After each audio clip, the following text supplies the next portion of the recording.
Hi, I'm Mark Jameson. This is the Insights channel, and I've got a very special guest today. Dorotea Brandin is, how do I describe you? In charge of core communication coaching. You are based in Singapore, but Yes. you are half Swiss and half.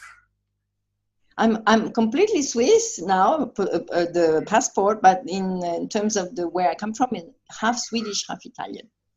Okay, great.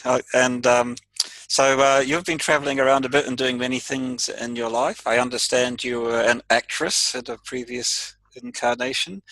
And I'm talking to Dorothea today because when I first met her, I suppose I was someone who dealt with matters of the head, and Dorothea was someone who dealt with matters of the heart. And so we've had many interesting conversations and willingness to learn and engage about how we can to blend those together. So good afternoon, Dorothea. Is there anything you want to add to that? No, I think you put it very well. Yes, the heart is really the core of what I help people in corporations and businesses to reconnect to. Is to be present with their heart, to be really reconnected to what they want to say, how they want to say it, with a heartfelt presence. Fantastic. Mm. So, as you know, I'm writing the book, the Insights book, and its subtitle is How You Are Really Smarter Than You Think.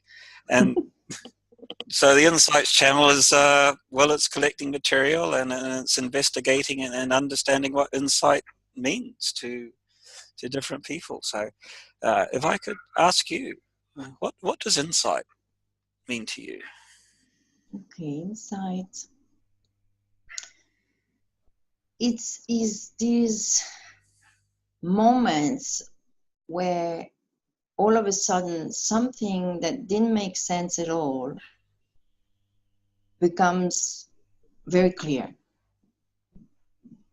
and in a very consistent way. That is that you feel it's right. You understand it with your head, and you really go like, that's what I need to do, or that's what I wanted, or that's what I thought. Now, I felt the aha, right? Yes. And the aha didn't come out of your head, did it? It seemed to come out of your heart. The heart, yes. Am I on the right track? Yes, you are. Yeah. It's when the heart and the head really join and connect and make sense. And You need your head to understand that it makes sense. You need to feel it at the same time. okay, so seeing as the title of the book is How You Are Really Smarter Than You Think, can you tell me how you do it? How do I do it? I don't do it on purpose. It just sort of happens in my life. So it will be moments where I feel an inconsistency. So I'm not happy with something, or something that creates problems, or something that generates suffering in me, and so I look for solutions. And then this whole search is a journey, and then one moment you wake up.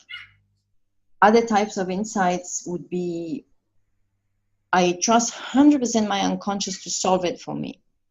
So I ask a question, I ask something that needs to be done, and I just let it linger in what I call my backstage mode. And Backstage. yes, backstage. And then Okay. I go on doing whatever I need to do, and then whoop, ideas and solutions that are really insightful come up. Sometimes in the middle of the night. So not very handy. So I have to condition my unconscious tomorrow, not before 7. Otherwise it's really too active at the wrong times. Yeah, so Wow. this is the two ways, either through suffering or through sort of ordering, solve it, and come up with it. Oh, okay, so the hard way and the easy way, is that what Yeah, you're that's saying? right. Ah, that's great. I was as I started to assemble information for the book, it did seem that there were two different ways. Um, one was to live in some fairly open, creative way, and so it's just a nice way of living, if you like. Yeah. That insights came along pretty easily, and in a way, you knew that one was going to come along. But of course, the other story is, one of great suffering, that something had been, no, genuine suffering, been bothering you, been nagging you, something you wanted to do, and the answer wouldn't come. Mm. But also people say that they sort of knew that they couldn't work it out. So they just put it backstage. Backstage. Yeah, I should try the backstage on the suffering part. I've never combined these two. Well, maybe we've invented something here, isn't it? I mean, I can just imagine you say, hey, whatever you are, Yeah. Can you please go backstage? I have a task for you. Can you go away and work this out and let me know, but only Only after 7. only during working hours. Yeah, because it works so well for the other stuff when you don't suffer. So maybe we can sort of create a system here. Let me try it out. Right. Well, actually, I'm going to try it out tonight. And now, what do I want to ask it? Well, I'll ask you something. In terms of insight, is there a fundamental difference between an insight and what I will call other thinking? I have a struggle to describe it, so maybe you can help me. I'm clear about insight. Well, most of us are. Yeah, it Right. has a certain quality, but it seems different to other types of thinking. Is that your experience? Well, it has a particular joy to solve something moment, right? So the other thinking can be you're not so ecstatic about it. When you have an insight, you become happy in that moment because it's either a deep understanding that reveals itself, or it's something that you find a solution for. So it's the quality of the emotion that surrounds the insight that makes it different from normal thinking. That's how I would describe it. Emotion. Yeah, the positive emotion. Okay, so it's got a different feeling. Is that? Yeah, it's got a different feeling, and a feeling of resolving something, a feeling of understanding something, a feeling of being able to move on from something. Wow. So, in when you're coaching clients and you're talking, obviously, about what's happening and connecting with the heart, are you looking to create insights in your clients? Not really actively. I go there with the very strong intention to be there for my client, whatever we're working on, and it's sometimes not going to happen at all. There's not going to be insightful. It's not every time, but because you're there 100% for that person, you accompany them. There are bound to be insightful moments in the journey. So you don't look for them. You're just very happy when you witness them, these moments. Because insights, if I were looking for it, it would be like, I think that he should have this insight, or you assume all kind of thing, right? Then that that bars the way for insights. When you pre-think, you just have to create a condition for being there, and then trusting that what needs to be said by me in terms of questions, or by my clients in terms of their journey or understanding something or deciding something, is going to take place. So you can't chase them. I don't think you can chase them, no. Or create them. Create them. You can create the space. I mean, what you're doing, looking for insights, asking people about insights, you're bound to even catalyze them, provoke them, because you will ask people to think about something that matters to them, that they feel deeply about, or that troubles them. So to look at it from the point of view of how do insights work, and how these things click together or don't click together, people are going to have insights. So I think you can create the condition. I don't do it consciously, but Interesting. I think it can work for people who want to do it consciously. No. I'm thinking about something like I've been in situations where Yeah. I've had an insight about a client's situation. Right. But I also know that simply sharing it seems to never work. Right. you know, even so you may have a powerful insight yourself, Yeah, about right. others, but You we can't sort of tell know them. that just telling them isn't. Yeah. I think the word insight says it. It's insight. I mean, it's the vision Yeah. inside you, right? So Yes. Yeah. it loses its purpose if you say it. Because it's not theirs, is it? It's not theirs, It's right? yours.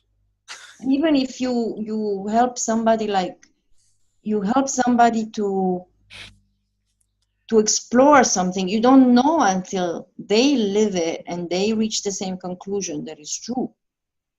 So it's got to be theirs. Is that right? Yeah, it's got to be theirs. And you can create the condition, you can ask the question, you can maybe give a challenge.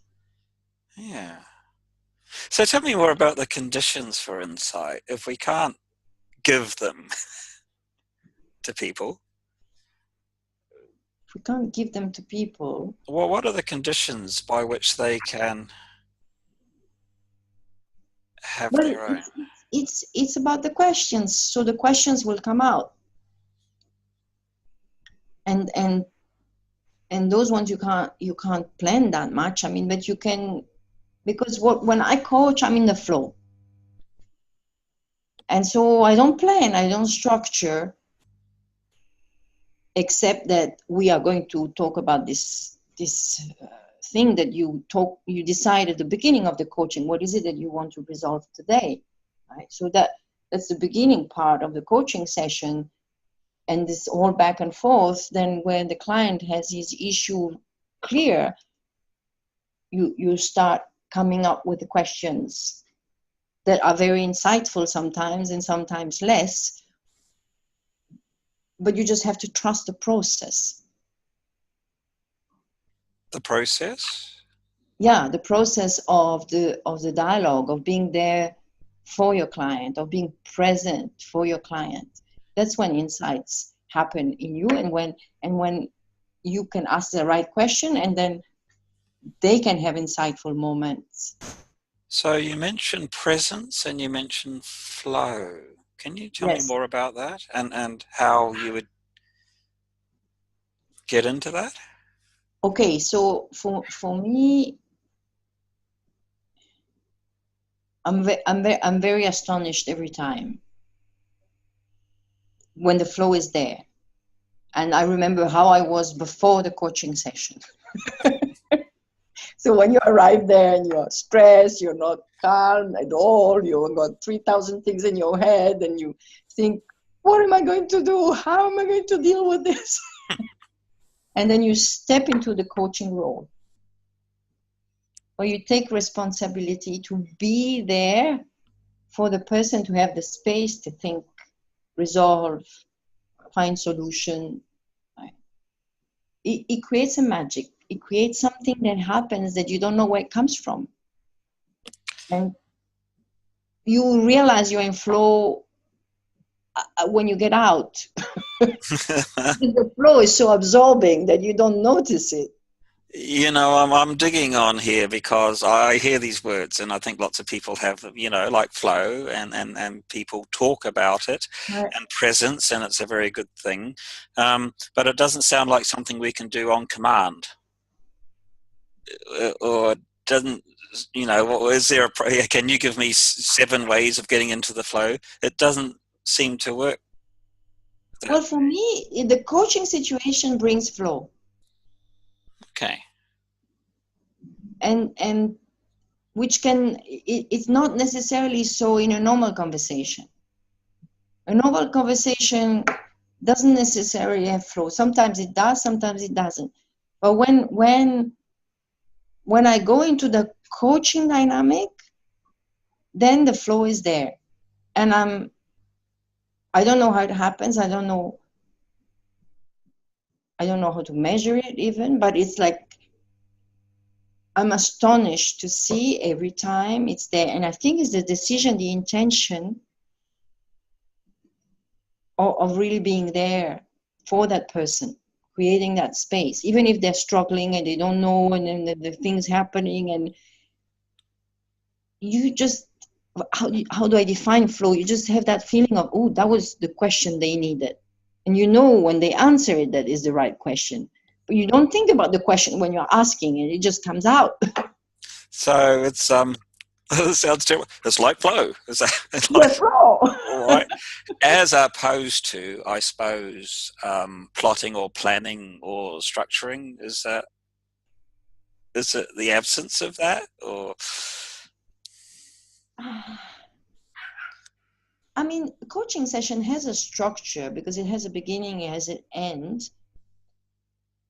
So it's not completely going haywire, but it's just, so you're clear on the process. You're clear in this is the negotiating moment when we really come out for the goal for the session. You're clear with that. And then from then on, it's trust and flow of what comes out. And then at the end, you have to say, okay, looking at what you wanted to achieve during this session and we started with, you have the structure of looking back.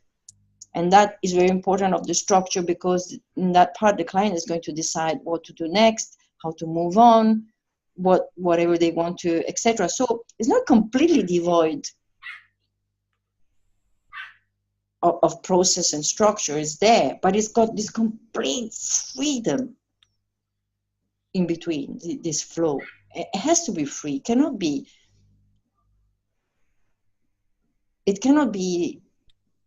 now 0.2, 0.3, 0.4,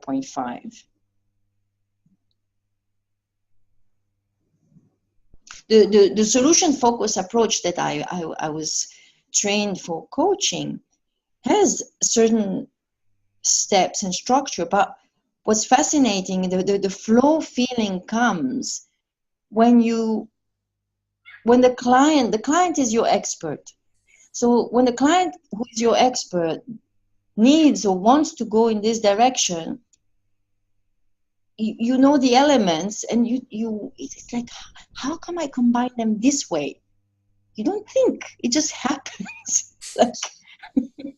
And then that's when you notice afterwards, okay, now I'm doing it with flow. Because I remember also the beginning sessions where I was like with my little cards and trying to think, shit, now what do I have to ask next? And oh, this is so good, it's a telephone coaching, then they can't see my cards.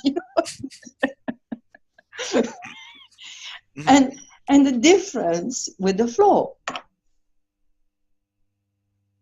Yeah, I'm with you, Dorothy. I'm just sort of remarking that this is not the language we typically use in business situations. Yes, that's true. Like, I don't think I saw it on your website. So what happens is that I call you and we just talk. It depends what they need to do. But it's like, it's coaching sessions of any kind. I mean, I create programs. of all types for heartfelt communication that needs to happen in any circumstance. So we customize, we make programs, and then within those programs, there's life, there's things happening, there's response, there's how to make the circumstances for people to be more true to spontaneous, present in situations that are maybe not so easy, like the virtual is very difficult. So how do you make that happen? How do you create the circumstances for that same presence and capacity to respond to what is really happening? To have a real conversation, even if you're 10 people, each in different parts of the world. Yes, how do you make that happen? Yeah, well, when it's virtual, it's very complicated, and you have to, first of all, change the mindset you have about virtual. That is, complicated.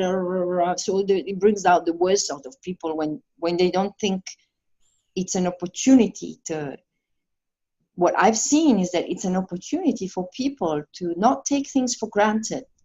Misunderstandings happen all the time, no matter what, especially with emails and fragmented messages, but even on face-to-face or virtual. So because virtual doesn't allow you to just, you have 10 people and everybody interrupts each other, everybody speaks, you have to make everything much more systematic and process-oriented. So how do you create spontaneity within a structure? That's the challenge that people have. Create spontaneity and life within a structure. It's interesting you talk about life, and because I'm interested in the sorts of issues that your clients come up with, you know, and I suppose from a coaching point of view, you know, you get an opportunity, if you're using your approach, to find out what's really on people's minds. Yeah. Can you give us some sort of insight into the sorts of issues that people bring to you?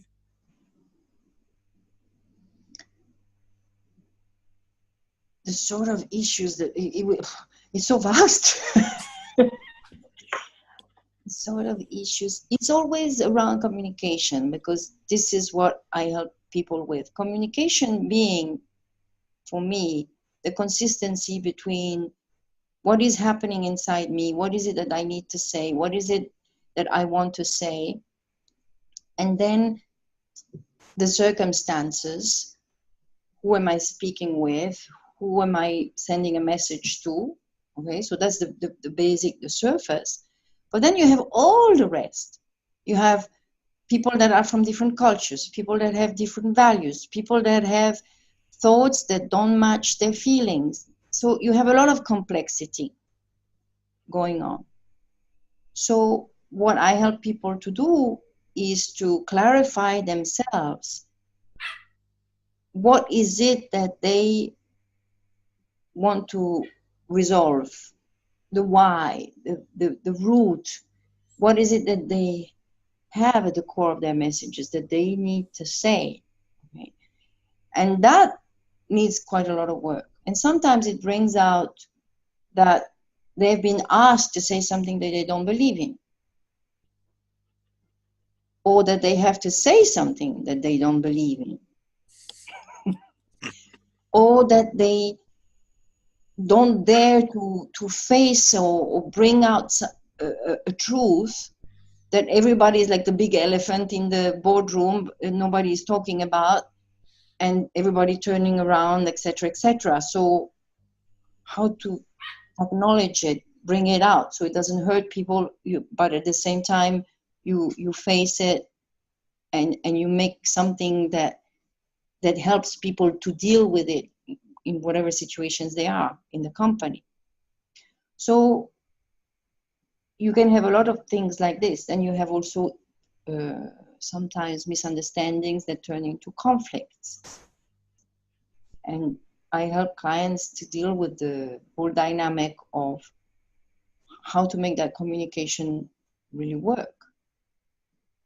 And one of the things, as I told you in another conversation we had, is to help them to really be that person in the role play, the person that they cannot communicate. Oh, yeah, the conversation we were having was about when there was difficulty with another person. Yeah, And what you were talking about, which really struck home to me, is that you invite them to have a conversation from that person's perspective. Is that right? completely. Like saying in the first person, I So, think, I feel. Yeah, so they have to be that person. then become that person in that moment. Wow, that must be amazing. That it is, because no matter what they said before about the situation or about that person, when they become the person, it's incredible the insights they have. I'm leading you in this, but I was thinking, I don't know if that's an insight or simply just a really good idea. Yeah, it's amazing every time, because at first when I started doing this, I think, it's something that actors can do. We're trained for it, to Ah, become another person. yes. And then we do it for months, because Yeah. we cannot judge them.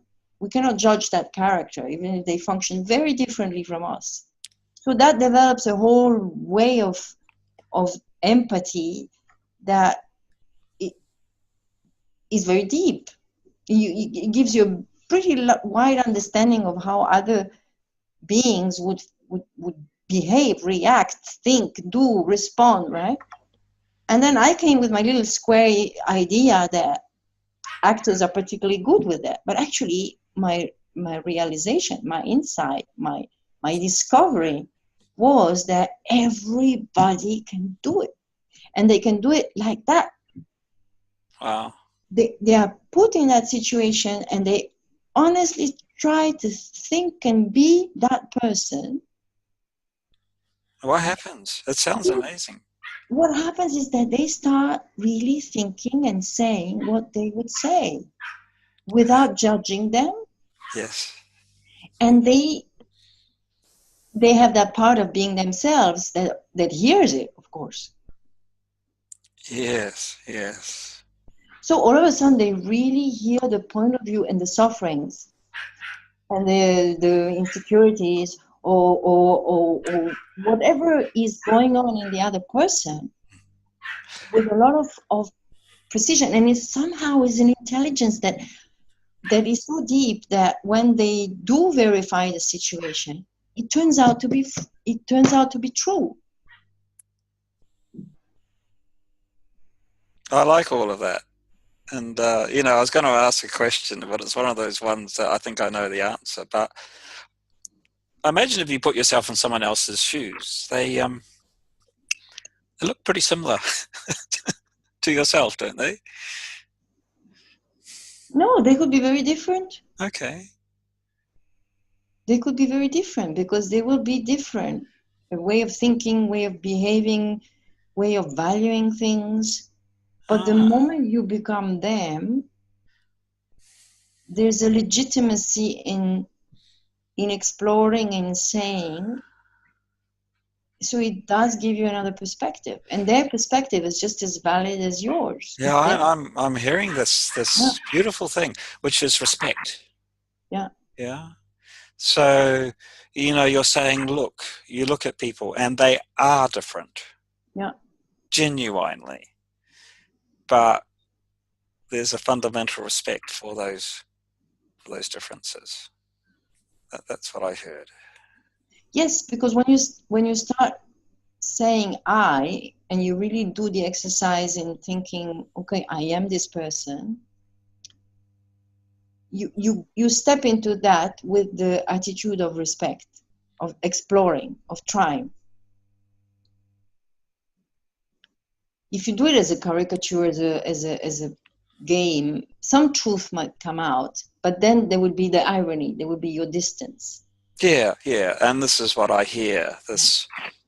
When people are talking, a lot of the issues that I hear, there are two key ones. One of the key one is connecting, or from a leader's point of view, they're feeling that they have a distance from the team.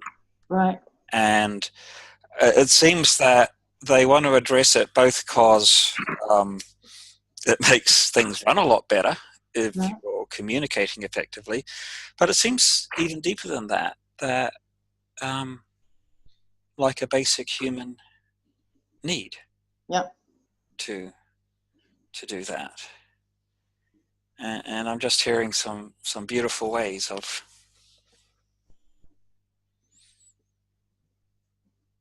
Yeah, that's very true. I think there's not only a basic human need, but it's an incredible capacity we all have that we never experienced, maybe. But no matter who I asked to play along and just try, the result is already. I mean, you have to be in a very quiet environment, no distraction, and no 100% confidentiality like coaching, right? But when it happens, then it's really they see the other point of view. Then it doesn't mean that they change theirs, but they can come and have a dialogue and a conversation in a different way. And the respect that they had when they were being them rubs off. It does. wow. Hey, Dorothy, I've loved talking to you like I always do. And, well, there's insights aplenty, aren't there? And that's what I love about this conversation. So thanks. And we're going to run that little credits thing at the end. So if you want to know more about the Insights book and the more about me and the more about Dorothea, we'll have some information for you on the next screens. But always great to talk. Thank you. Thank you, you. Mark.